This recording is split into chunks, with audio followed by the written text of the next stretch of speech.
الفاظ انسان کے غلام ہوتے ہیں، مگر صرف بولنے سے پہلے تک۔ بولنے کے بعد انسان اپنے الفاظ کا غلام بن جاتا ہے۔ دوست کی غلطی ریت پر لکھو تاکہ پانی اسے مٹا سکے، اور دوست کے احسان پتھر پر لکھو تاکہ کوئی اسے مٹا نہ سکے۔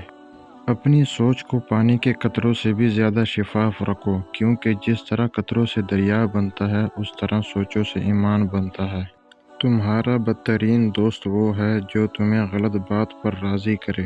انسان کے جسم کا سب سے خوبصورت حصہ دل ہے، اگر یہی صاف نہ ہو تو چمکتا چہرہ کسی کام کا نہیں۔ ذلت اٹھانے سے بہتر ہے کہ تکلیف اٹھا لو۔ جب تمہیں کوئی تحفہ دیا جائے تو اس سے بہتر واپسی کرو، اور جب کوئی نعمت دی جائے تو اسے بڑھا کر اس کا بدلہ دو۔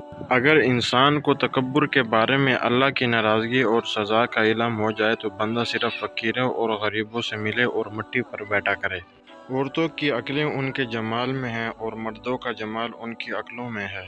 زندگی میں ہمیشہ اپنے چاہنے والوں کو اپنی کمی محسوس کرواؤ، مگر یہ دوری اتنی لمبی نہ کرو کہ کوئی آپ کے بغیر جینا سیکھ لے۔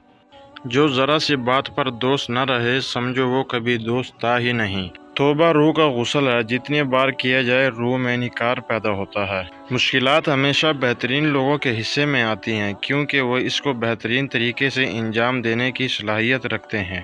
جس سے زیادہ محبت ہو اس سے اتنی نفرت بھی ہو سکتی ہے، کیونکہ خوبصورت شیشہ جب ٹوٹتا ہے تو خطرناک ہتھیار بن جاتا ہے۔ احسان کرنے اور درگزر کے ذریعے گناہوں کو چھپانے سے عظمت اور بزرگی ملتی ہے۔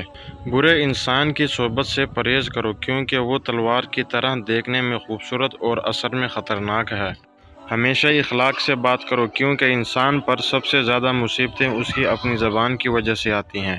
بس ایک چھوٹی سی دعا ہے، جن لمحوں میں آپ ہنستے ہو وہ لمحے کبھی ختم نہ ہو۔